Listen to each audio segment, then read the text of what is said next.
Good evening, everybody, and welcome back to the channel. So I got some bearings today, so we're going to go ahead and we're going to get this variable speed head drive put back together. I went this morning to Napa, and they didn't have the bearing that I needed in stock. Well, it was going to be till late tomorrow afternoon before I could get the bearing. So I was actually sitting in line up at Co-op, waiting to dump, and my Uncle Doug called me to tell me that he's seen a Gleaner up by South Bend that was sitting out in the field with the rear tire off, and said I'm not the only one that has wheel bearing troubles with my Gleaner. He thought it was really funny. It was really funny. So anyways, we're talking on the phone, and he asked me what I was doing. I said, well, I was waiting on a bearing for the Gleaner, and I sitting here unloading some grain. And he said, well, he's like, Jeff down at Rife's in Winnemac has them bearings with the seals on them. He said, in fact, I've gotten some for my hay rake. So I got back to the field, and we had to come back to the shop to get some parts for the corn head for the other combine.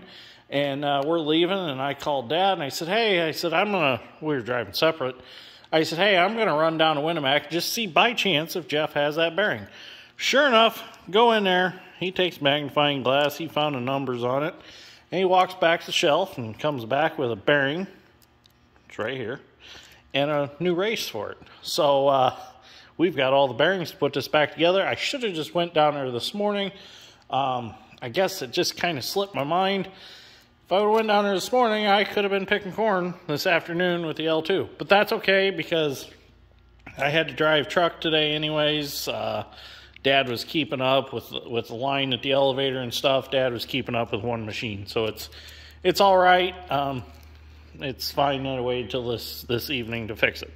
So let's get started. We'll get the races put back in, and we'll get the bearing put back on. We'll pack them before they go back on, and we'll get her put back together tonight. Okay, so we're back here at the welding table. Nice hard surface to beat on.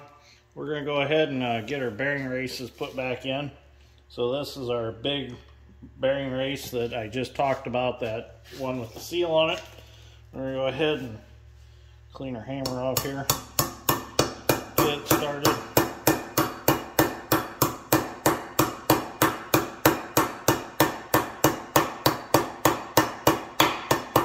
So in conversation today, when I went down there to Rice Farm Supply, Jeff was talking about some friends of his that got a 1964 Dodge Fury. Yeah, Fury. And they're looking for a front fender for it. I can't remember if it was right or left. So if anybody's got any leads on front fenders for Dodge Furies, let me know and I can tell them. They're looking for a steel one. I guess there are fiberglass replacements, but they want a OEM steel one for it, which I don't know much about cars. I'm not a car guy by any means.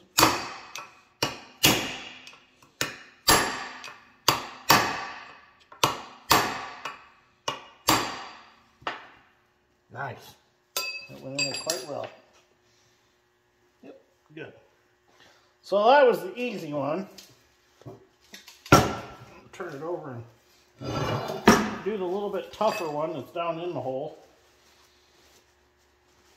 Should grab a few more rags, but we'll clean it up. I'll spray it all out real good or something before I put it back together. So this one actually goes. Oh, that's not the right bearing race for that. Let me go do some research real quick. Okay, so we're back in business. I done a little research, and that bearing was actually packaged wrong in the wrong box. I should have pulled it out and checked it before I left Napa today. But it was packaged wrong because none of the numbers on the bearing match any of the numbers on the box. So that tells me that's not the right box to the bearing. So somehow, who knows what happened. No big deal. It's all right. So I run up to O'Reilly's. Believe it or not, your O'Reilly stores do have a fairly good selection of bearings. So my buddy Manny, God bless him, found me the bearing that I needed. So we are back on track tonight, getting this back together. Get that tapped in there where it belongs.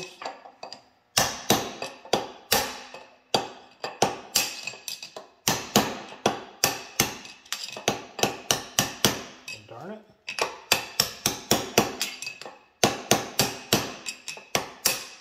Huh.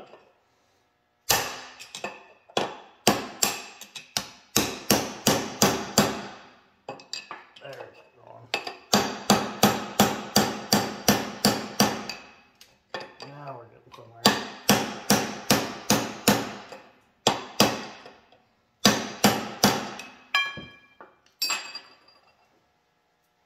A little bit further yet. Punch all dirty. Whoops.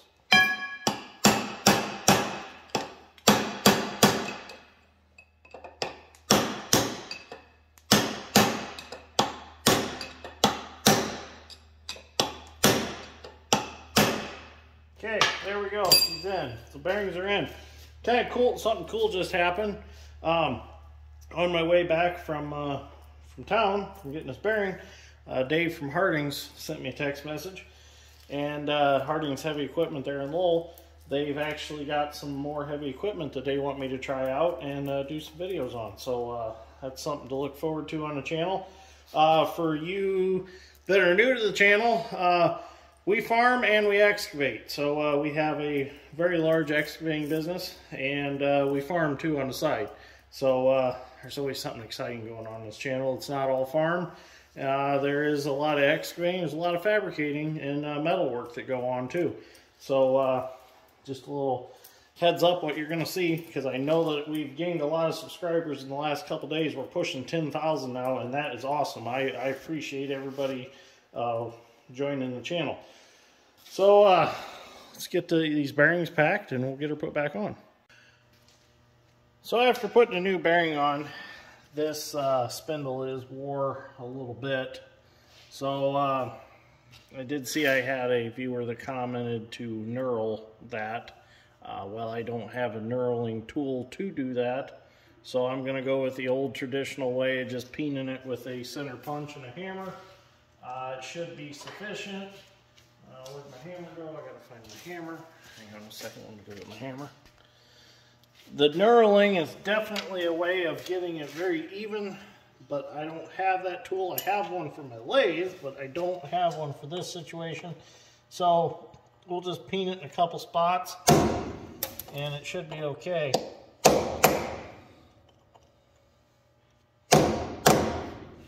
So for those of you that don't know what I'm doing here,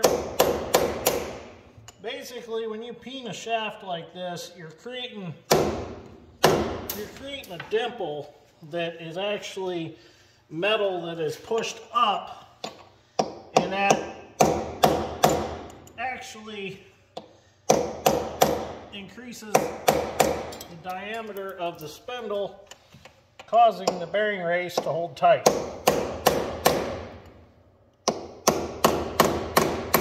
I said a couple times. I'm going to do it quite a few times.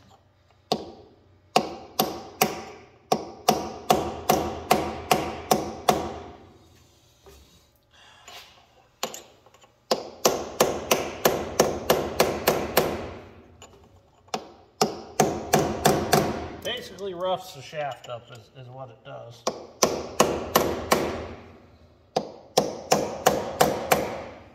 That should be enough. As long as the bearing stays tight, it's not going to be an issue.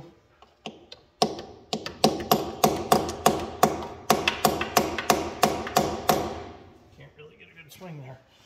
I didn't get any of that Loctite bearing retainer, and I should have, but I think we'll be fine. We'll get it bearings packed now. Got my bearing packer here. Go ahead and get our bearing put in it. I hope there's enough grease in it, because I didn't I don't have a grease gun, one of the electric ones at home at the moment. They're all in the truck out in the field. There should be enough grease in it though. Let's see. I don't know if it'll pack this style bearing. It should though, with the seal on it. Oh yeah, it did. Yeah, it packed it. So make sure we work it around in there. Oh yeah. Oh yeah, she's good and greasy. Make sure we got plenty on it. Okay, so we'll get this one put on. I'm going to go ahead and show you, this is the bearing without the seal on it. I'll show you how it's how this is supposed to look.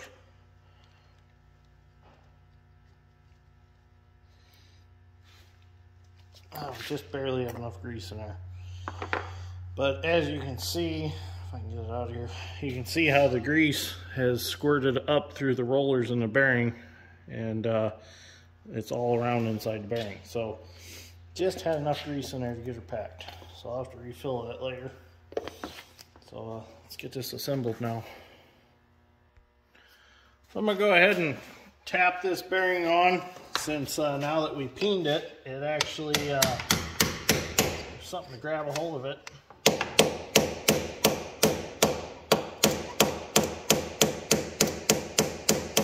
Much better. Oops. Need to get something a little different to hit that with. I don't want to ruin that cage. Okay, I got me a blunt chisel that we won't hit that cage with.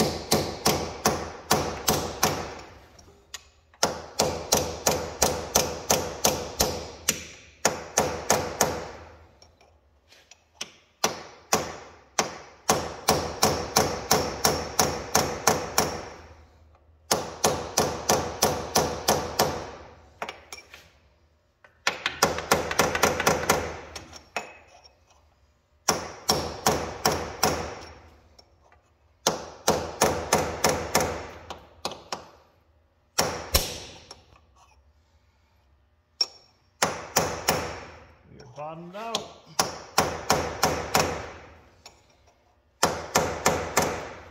Okay, that makes me feel a whole lot better having to drive that on like that. So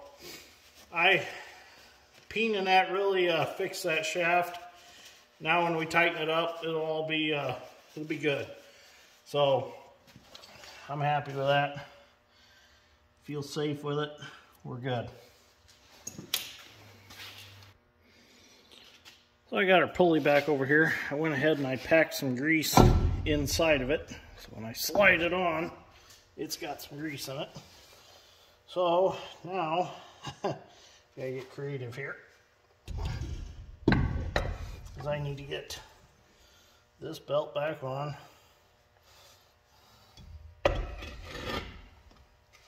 And I need to get this belt back on.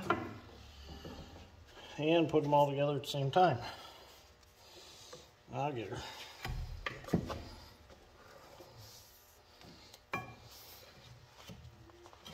There we go. Get that one started in there. That'll work. Oh man, whoops. It ain't the lightest thing in the world. There we go. Okay. Now, oh darn it, it's all right. A little dirt ain't gonna kill it. Okay. Now, there we go.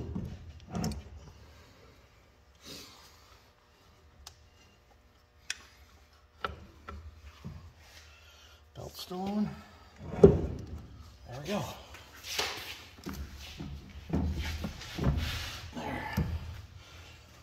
Okay, now gotta get our outer bearing put in there. This might be fun.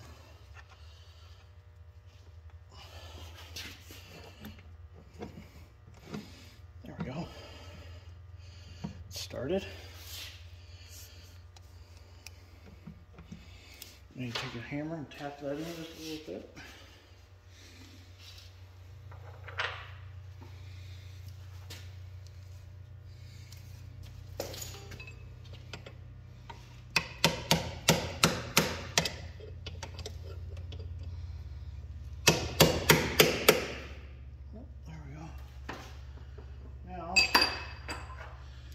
I don't know if we have enough threads yet. No, we don't. Okay, I gotta get something smaller to tap in there with. I need a shorter punch. Alright, so I got that bearing in there now, and I got it worked in its cone where it belongs. I'm gonna go ahead and put the nut back on. So I got the washer that goes on first. Gotta get it in there. It's pretty far back in there. There, washer's on. What I done was I stuffed some blue rags down my socket to get it started. The blue rags actually hold the nut out just a little bit. Well, usually it does. Well, I need to stuff a few more in there. It's a little too deep now.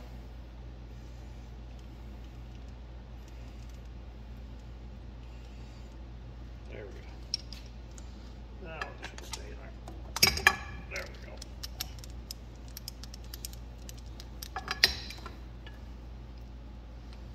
we go. Okay. So our nut's started. Pull our blue rags out. We don't need them anymore. My hands are all greasy.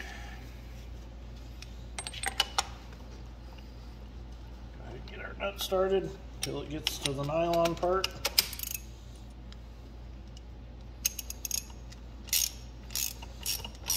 Go ahead and tighten her up. You're gonna have to treat it just like a wheel bearing. We're gonna tighten it up till it feels snug. And then let me get some rags here. Put my hands a little bit.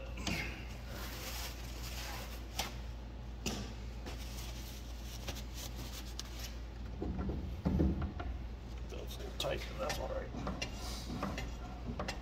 It's pretty free yet. Let's snug it up a little bit.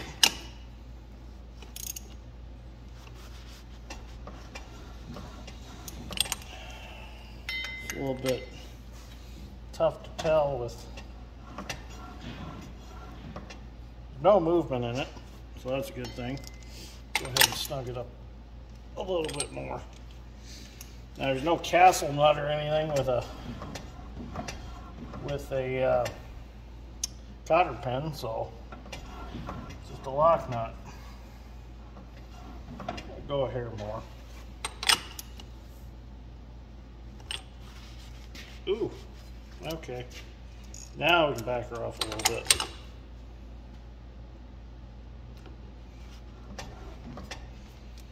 Just kind of play with it a little.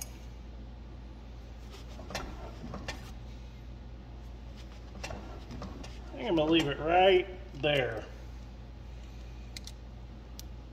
Darn it. Yeah, let's leave it right there. That feels real nice.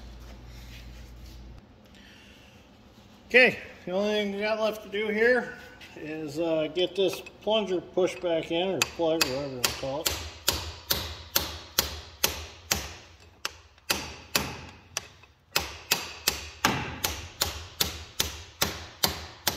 There it goes. Now, I put some grease behind it to try to force into them bearings, since I really don't use this anyways. So if it gets a little grease on it, no big deal.